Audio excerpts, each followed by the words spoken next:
back. WNST, Towson, Baltimore, and Baltimore Positive. And certainly today I positively wish I were out at State Fair getting some shrimp and grits with Don Moeller, former Baltimore County executive. But Don, I posted the picture. I made it to Fadley's for some curbside earlier in the week. Had a crab cake. My wife got the mac and cheese because I brought it home, and she said, that mac and cheese is really good. So I know the sponsors are they're all struggling right now, but they're all hanging in through COVID, and we're going to be getting to our local community and some great stuff going on here at Baltimore Positive throughout the time. I want to remind everyone you're getting your ballots to vote right now. I want to make sure everybody's getting that stuff out there, as well as all the mayoral, as well as the city council races, all at Baltimore Positive. Also want to give a shout out to Jeff Moeller, who's closing deals. Now we're going into June. Houses are being bought, they're being sold, they're being shown online from 6 feet away with a mask. Jeff Moeller's doing that. You can find them at Moeller and Gary Realty. And last but not least, and very, very important, I now have 3 empty Taharka ice cream pints out on the ledge here, the Wake and Bake, the Honey Graham, the Pistachio. I will say, Don, it has all been replenished, and somehow, some way, when I get to State Fair, I'm going to 6 feet away, a drop-off of a little bit of this delicious ice cream. So you got to give me your favorite flavor for you and Linda. All right. So, we've had all sorts of interesting people on, and I know you have been trying for months to sort of align all the departments of how a municipality is run, right? And we've had the police commissioner on in Baltimore, in Commissioner Harrison. We've had all sorts of politicians, community leaders in all sorts of ways.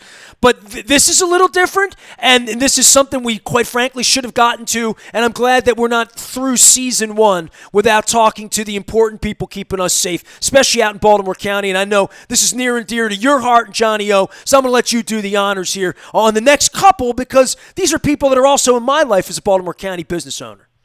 Well, nothing more important than public safety, Nestor, and we are really pleased to be able to welcome Baltimore County Fire Chief Joanne Rund. Came to the county from Howard County. So, Chief, welcome to Baltimore Positive. Oh, thank you so much for having me. Thank you very much. Well, Chief, let's start with an easy one, or maybe it isn't an easy one, but for our listeners, at what point does a little girl running around the neighborhood, fooling around with her friends, say to mom and dad, you know what, I think I want to be a firefighter? How does that happen? Well, my parents were a little taken back when I did say that, to be honest. How old were you, by the way? I was in my early 20s. Oh, okay. So this wasn't like, I'm thinking like the little girl thing might have been like Richard Scarry's, pictures and going to the firehouse because I did all of that when I was a kid. The Dalmatians, the whole deal, right? Yeah, absolutely. And I did see the fire engines going down the road, but it wasn't really until I was older, and I actually was a hairdresser, to be honest with you, and I worked in a salon, and my cousin came to live with us for a little while. Unfortunately, he was going through some challenging times with his family, and he came to live with us, and he was a volunteer firefighter, and he would go out on calls, and he'd head down the road. His pager would go off, and he'd head down the road, and I said, can I go with you one day? And he's like, yeah, sure, come on, jump in. So I went down with him at the fire station, and then I found myself, as I was doing hair and taking care of my clients in my seat every day, talking more and more and more about what I did the night before at the firehouse, or what call I went on the night before. And my manager one day said to me, you probably should try to be a firefighter, because you seem like you're much more passionate about that than you are hair. No, let's first career now. Give me your background as a cosmetologist, because like you clearly were trained to do this. You had a job, you had a career, you were an entrepreneur, right? You had your own clients, right? Yeah. Honestly, I was. I'd worked in a salon for a few years and had a client background and had followers, and so it was a little bit of a shock to them when I actually did move into the fire field and actually I was cross-trained, so I've been cross-trained all my career, and that means EMS and fire and all hazards. So it was a little shocking to all of them, but I'm telling you, my cousin coming to live with us was a sign. That's the direction I needed to head, and it's been awesome ever since. What is it, Chief, and you mentioned EMS and the firefighting side, and those of us who've been in government get that distinction. But a lot of our listeners, they hear that, and they know that the EMS personnel show up and the firefighters. How do you give us the four dummies breakdown about the different responsibilities that each side of that operation have? Sure. So the department actually responds on multifaceted calls. So what that means is when you call the 911 center for whatever it is, if you have a broken arm or you have or you're sick or you're not feeling well, that's the EMS side of our department. So that's the emergency medical side of our department. Now, all of our personnel, even though they're not working on the EMS units, are trained in emergency medical services. So all of our personnel do have background in taking care of you medically. So if you see a fire engine show up, it doesn't mean that you're not going to be taken care of and they're firefighters and they're not going to know what they're doing, because they do have medical training, because the majority of our calls are emergency medical related. Now, the other training our firefighters have are firefighter training. So they're trained in how to take care of fires and how to teach you the preventative measures and what you need to do to reduce your risk of having a fire. But then they're also trained in high-angle rescue, and they're also trained in trench rescue, and there's also hazardous materials training. And then if you're out on a highway and you happen to be in a car accident, they're also trained on how to get you out of that car if it's banged up really bad and you can't get the door open, or it's rolled over multiple times and they literally have to cut the car away from you. So they're trained in a lot of different things. So that'll kind of give you a snapshot of what they all go through training. Training is typically 5 to 6 months, depending on whether or not they're doing firefighter training and EMS cross training, or the emergency medical technicians are typically in there for 4 months. And they have just a brief interview grouping, I would say not interview, but overview of what firefighting is about, so that they have a clue what the firefighters are doing, but they're not technically trained in the firefighting itself. It's mostly just medical training. Baltimore County Fire Chief Joanne Rund is our guest, along with Don Muller. We're doing Baltimore Positive here today, and as much as we've talked about education in various counties, and of course that's Don's background, the difference is county to county. I'm always interested. I was raised in Baltimore County, schooled in Baltimore County. How my life would have been different, or curriculum might have been different if I was in Howard County or Harford County or some other place. And we talk so much about Baltimore City here as the election's coming up. You, as well as Melissa Hyatt, as we're going to speak about the police chief as well, make county moves or city moves or jurisdiction moves after such a long time, and you bring a wealth of experience from another place. Don, my sports background would say when the Yankees coach becomes the Orioles manager, right? Like, you bring a different philosophy, but certainly firefighting's firefighting, I would think. But this is very interesting what's happened in your life and your career, let alone from the cosmetology side. And if you're looking on the camera, you'll see I haven't had a haircut in about 3 months, so I take that seriously right now, Joanne. But moving, that's an interesting career move for you, but also, finding a book that's already there in Baltimore County, but also wanting to bring your own thoughts and your own stamp to what you're doing in the county. Yes.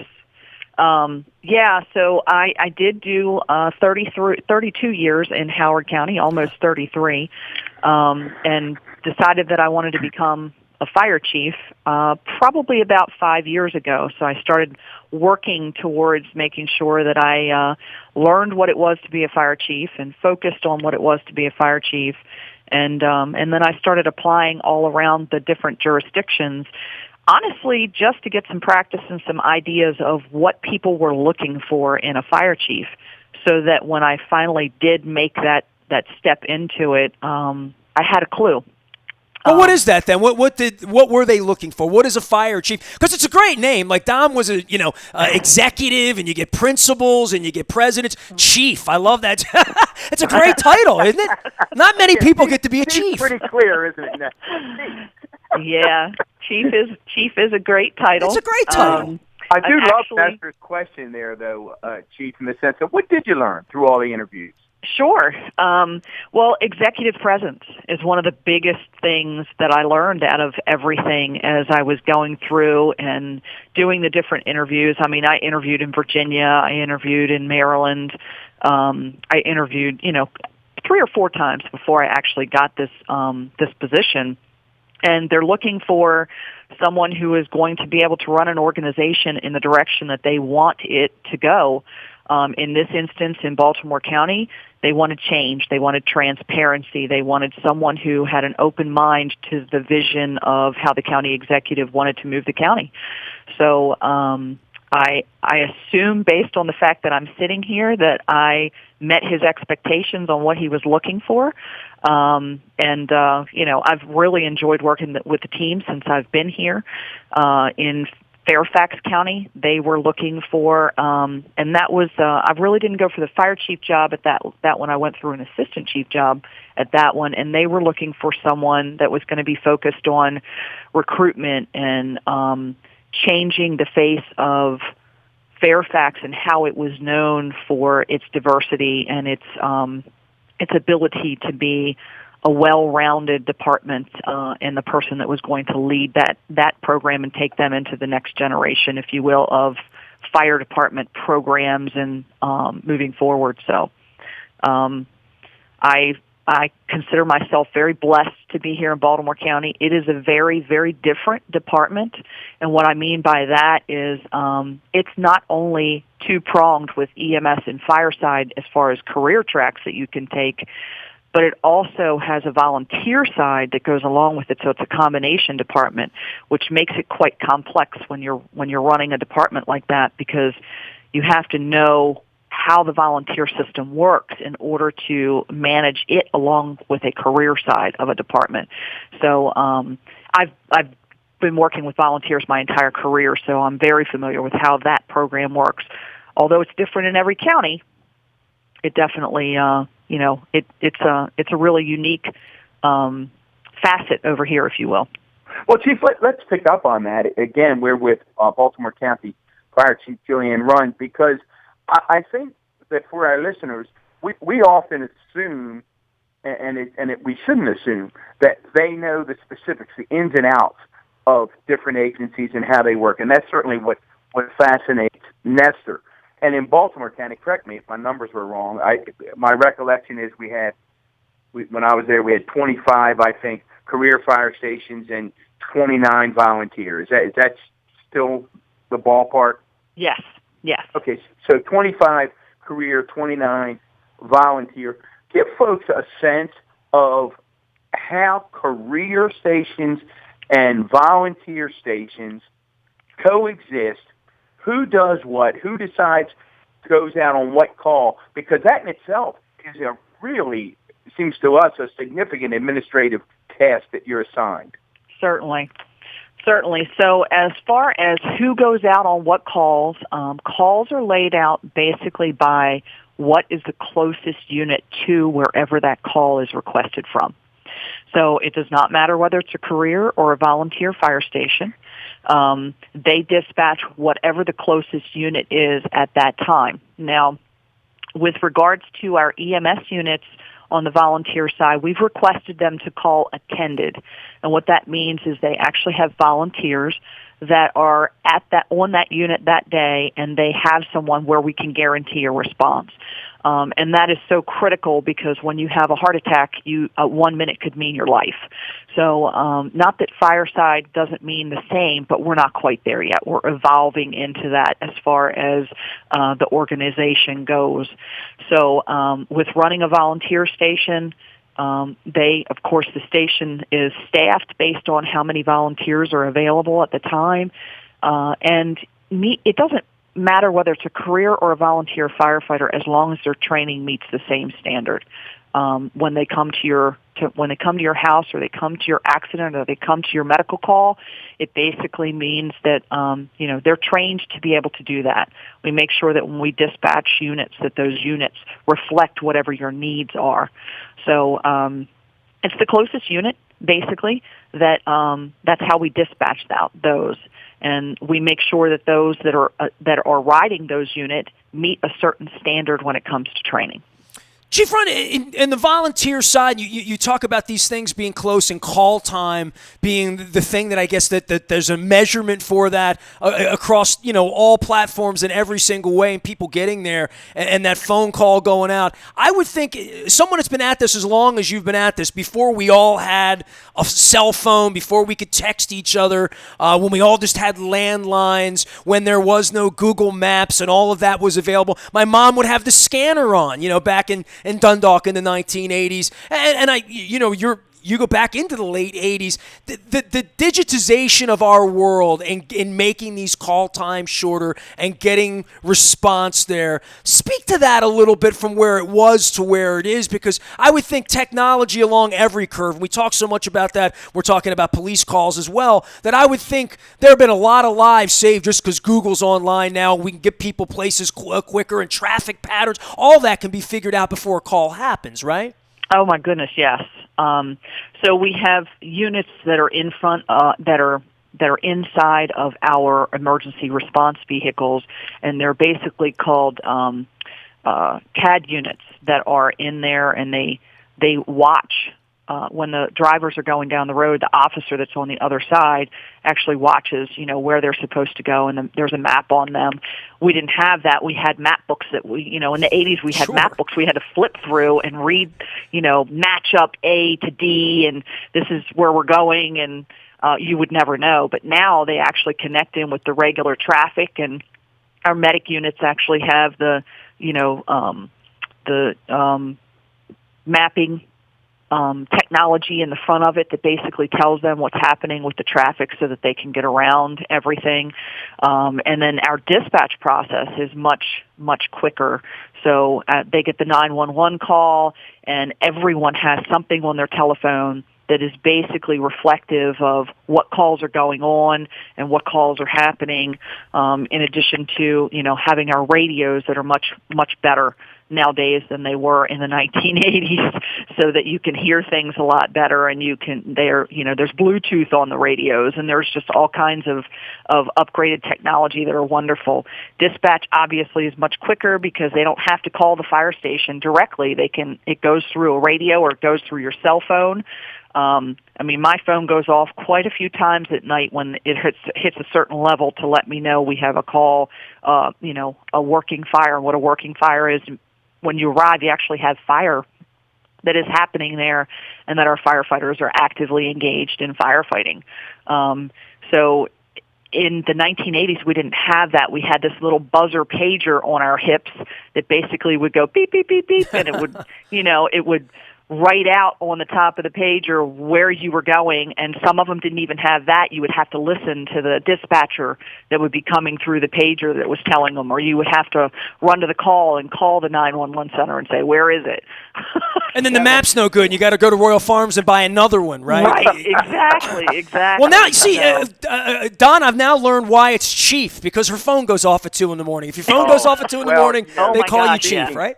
Speaking of that, Nestor, Chief, I know that you've been involved nationally in the effort to reduce the fatalities of firefighters across the nation. And as someone who sat in the office out there in the county office building, both as working for county executives and then for 7 months as county executive, there is no worse moment for a chief or a county executive to get that call. And I can still hear county executive cabinets calling me one night to say, Don, and I could tell right away in his voice, and he just simply said, we've just lost a firefighter. Yeah. Talk a little bit about that and that danger that these brave men and women face every day, and what you're trying to do to make that job safer, because I'm fascinated by your national involvement in that effort. Yeah, so many years ago, I actually fell into a class. It was called Taking Care of Our Own, offered by the National Fallen Firefighters.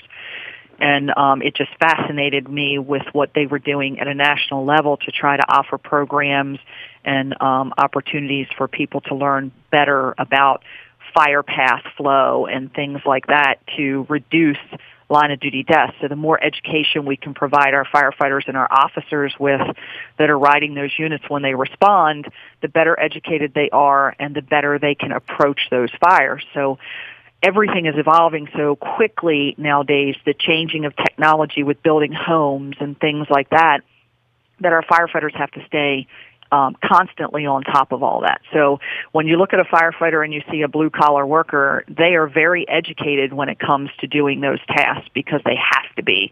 You have to know what kind of cars are out there. I mean, shoot, we've got all kinds of cars that are telemetry operated, and they can drive themselves nowadays, and they have to know what they're in for when they're cutting into those cars to get you out of there.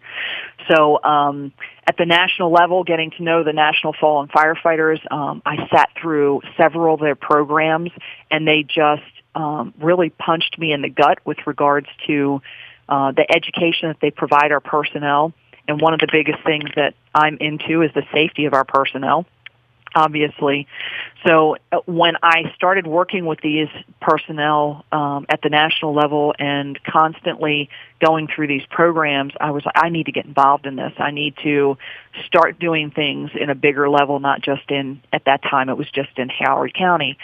So I teach at a national level with regards to, it's called Attributes of Leading. And it's basically making our fire officers that are out there understand what it takes to be a leader and getting your personnel through certain calls that really, really hurt them. So obviously you never want to see a child hurt or a loss of a life or anything like that. And it really, really impacts our personnel when they're out there and they're actually working.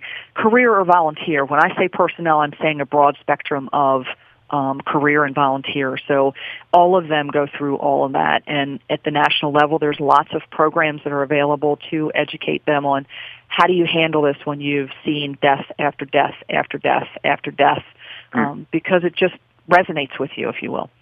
So when I got involved with that group, and I've been involved with them for, my goodness, probably close to 11 years now, it just made me feel like I was making a difference because I was going around the country and teaching people and bringing people up to par with, what these programs are. And now these programs are actually offered online. And I can basically just help departments connect with those programs that are offered online so that they can see them. And then if they still want a personal touch to it, we can still go out and teach face-to-face. But it's a really great organization with regards to, doing what we can for those that have lost a life. There's a memorial service that's every year, and that brings the families of those that lost their lives up there, and they offer behavioral health programs and a brother to brother kind of counseling session and a chief to chief. Because I went through my very first line of duty death last year. I hope to never go through one of those again. When we lost Nate, and it's a horrific thing, and you think you might have everything lined up training wise and just all the moons and the stars and everything align, and unfortunately, something happens, and we have to go back and we have to look at that. Why did it happen and how did it happen? And we have to work hard to prevent it from happening again. Yeah, it's absolutely, you said, Chief, a horrific experience. You've been very generous, and I know you have a job to do, and you need to get back to it, but we'd be remiss, I think, if we didn't touch on a couple of items. First of all, we talked about diversity and recruitment, and I'm sure if I asked you, you're going to say, look, I'm not here to be the female chief. I'm here to be the best fire chief that I can be. But the reality is, you are the first female chief in Baltimore County. Talk about that, any challenges that it posed, as well as the pride you feel in that, and then the whole effort to make the fire department more diverse, because it certainly was an ongoing effort when I was there, and it was a challenge. Yes, absolutely. And we're able to hire more diverse classes, if you will, at the lower level, but it's a matter of actually showing that diversity level as you're coming up through the ranks, which is harder and harder. So the goal is to try to make sure that those that are, that reflect the community understand that they can be a captain, they can be a lieutenant. And we need their leadership, and we need their diversity in those different levels of the department so that we can make sure that we reflect the different opinions and the different focuses as we move the department forward. And as far as being the first female chief, you're right. I want to be the best chief. I don't focus on being the first female chief. I focus on being the best chief. There are challenges every day. There are still firefighters out there and captains and lieutenants and battalion chiefs, if you will, that they look at me and they're like, yeah, I'm not listening to a woman. Well, they're going to have to figure that out because obviously that's going to happen. And I don't let that bother me, you know. It does say chief before your name, right? That's right. That's right. It goes on the org chart every now and then. Yes. But I don't, I try to educate them. I don't even try to focus on that. I try to educate them and try to move past that and make them feel comfortable with the fact that I have their best interest at heart. My focus is to keep my people safe, educated, healthy, and so that they can do the best job that they can for the citizens. Because ultimately, the end result has got to be whether or not that citizen has had their problem mitigated and we've been able to do a good job and we take care of those that we are out here for. So, Chief, thanks for that. And we would truly, our listeners would really wonder what had happened to us if we didn't say to you, talk to us about being an EMS worker, firefighter, during the time of a pandemic and being on the front lines. I'm sure that wasn't in the playbook. So what have you learned and what are our folks experiencing out there every day? Oh my gosh. So the very first thing that you would not even pay any attention to, that you would not think would affect anyone, is the fact that we have to wear all these masks and all these gowns. And we typically wear gloves. Obviously, that was a result years and years ago of having infection in the community, and we started wearing gloves. Well, now we wear masks so we can't see people's faces when we're taking care of them, and that has really affected our providers out there. Not being able to see someone's face and having to keep our faces, that's personal, and you don't realize exactly what that impact means. And it's not necessarily that our call volume is up. It's the acuity of the people that we're seeing. They're much, much sicker. So when we finally get to them, because they're afraid to call 911 because of COVID, and we never, ever, ever would think that we would have to be promoting people to call 911 again because it seemed like we were overtaken by 911 calls previously, but now everyone's afraid to go to the hospital. So now we have to promote, if you're not feeling well, we got to get you there because we've got to get you help quick enough to make sure that you don't get too sick, that we're past that threshold, if you will. So that has really impacted our personnel because when they finally get to the people are so sick because they've held off on it that they feel helpless. They feel like they haven't really been able to do anything for them. And that really impacts our people because in the long run, that's what we're here for. And we have this passion to take care of people out there and make sure they're safe and make sure they're okay. And that's really, impacted our providers. As far as what we've learned is, oh my gosh, making sure that we are a reflection of what the orders that have been sent down by the governor are. So making sure we're wearing our masks every opportunity that we can, which when you're fighting a fire and you've come outside of the fire and you're trying to put hose back on the fire engine, you're out of breath while you're doing that. So that's new, having that face mask on your face, trying to do that, breathing it in and all. But, it's, I would say the psychological impact on our emergency providers has been much, much bigger than the physical impact on them. Because they care so much about our citizens and they're so much sicker when we see them, they feel like they're helpless when they finally get there. Chief, is it taking, my last question, and Nestor, you may have one or two more, is this taking an emotional toll on our firefighters and EMS workers? Is this taking them to an emotional state that's unusual? Yes. Yes, it is. And we have actually set up a member services unit. And what that is within the department is it is a unit that if the firefighter or the emergency medical provider has basically transported a patient or been in contact with a patient and they need to talk to somebody about what does that mean for me, they have somebody that they can touch base with and they can contact with. We have our chaplains out there rotating through the fire stations to have discussions with our personnel to make sure they're okay. We have what is called a CISM, Critical Incident Stress Management Team. We have engaged them to actually go rotate out through the fire stations and chat with the firefighters and EMS providers to make sure that they have an opportunity to vent and talk through what they're feeling.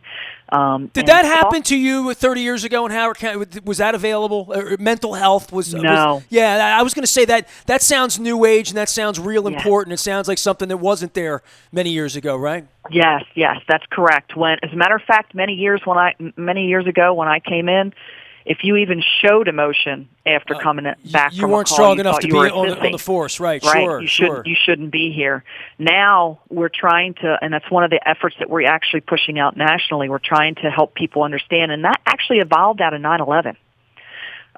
When we had the 9/11 attack, the mental health and the stress factor and the critical incident stress and the peer support actually evolved out of 9/11.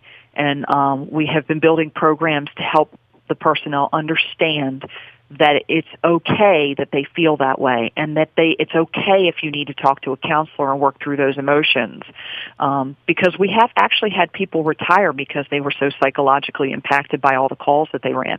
It's tough when you run 3 babies in a row that pass away. You know? I mean, it's very, very difficult to absorb that emotion, and we are connected to people. We care about people. That's why we're doing this.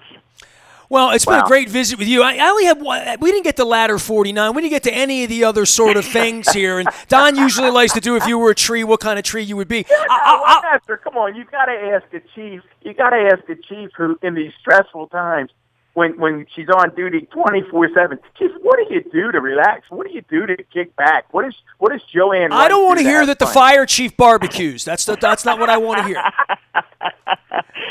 Well, actually, I have a Harley. There you go. And I do like to go ride every once in a while. We're getting good weather for that. And yeah, you need good weather for that. So, but I do get on my motorcycle, and even though I have my phone with me, you obviously cannot pay attention to that phone while you're riding on that motorcycle, but it can buzz in my side, and I make sure that I can still connect if I need to, but it gives me the opportunity to just, put the breeze let the breeze hit me and focus on just riding and how beautiful it is, and, just that's probably my biggest relaxation, spending time with family. I have many grandkids. And you can't hug them right now. That's right. I have 9 grandchildren, and so we FaceTime. Which has actually been kind of cool. We figured out how to do that jointly, and so I do get to actually see them a little bit more than normal because I have some of them in Pennsylvania, some of them in North Carolina, and one we're blessed to have here with us in Maryland.